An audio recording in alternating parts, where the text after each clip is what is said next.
Yesterday in the South Australian Parliament, a declaration was made. An emergency declaration of climate change.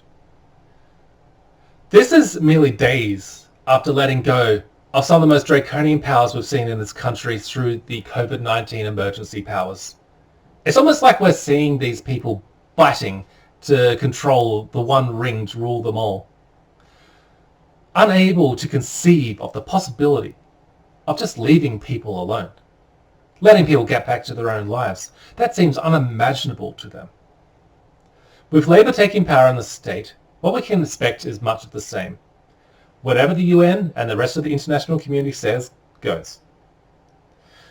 As we've seen in a recent interview between Avi Yemeni and a member of the World Health Organization, who plainly stated that lockdowns were only meant to be used in times of extreme emergency.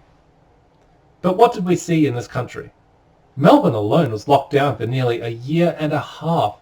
It crippled families. It closed down small business. It stressed everyone out.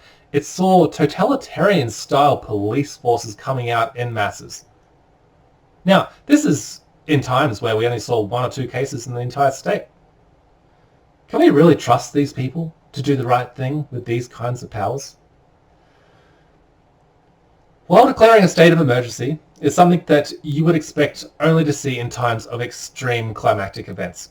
Extreme bushfires, floods, droughts, that kind of thing, where people's lives are directly at risk.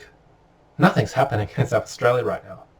The state's fine. If anything, it's getting a bit of extra rainfall that it doesn't normally get, which is actually benefiting them quite a lot. As you know, it's a very dry and arid state. They cited green industry jobs as their primary motivational factor. So money. Of course, it comes down to money, as always. So let's look at the hypocrisy of their actions right off the bat, and why this isn't actually green, what they're planning on doing. Manufacturing solar panels, it requires a highly toxic compound called polyvinyl chloride, or PVC. Now, this is used in large quantities and is commonly disposed of by burning. What happens when you burn it? You create CFCs, the very chemical that's responsible for eating holes in our ozone layer. You combine this with the huge amount of resources required to create lithium batteries, including the diesel going into the giant machines that are harvesting, to the hauling trucks, to the raw minerals that go into making the panels to be replaced every 11 years, creating vast volumes of landfill waste. The toxic battery disposal waste alone is going to be an environmental disaster. Not to mention, in order to stay competitive with the world, they're going to soon realize that they're going to need to use coal. Because otherwise, it's not going to be economically sustainable at all. Combine all this together and you've got yourself a real mess. We need to look at some facts here. This is very important.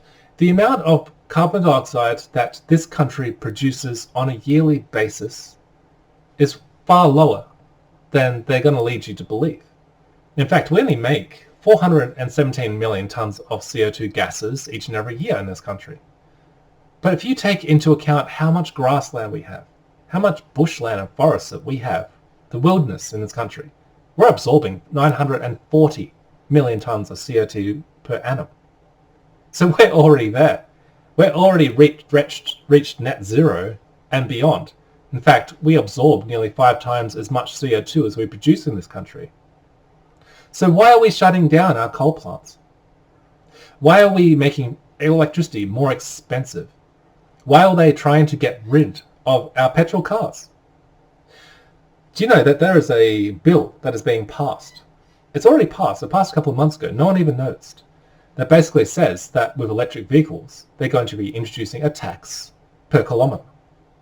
So they will have tracking chips in your car, and if you drive over a certain amount, then you get a certain bill. And that bill's automated to your account. This is what they have planned for us. Again, the motivational factor is money.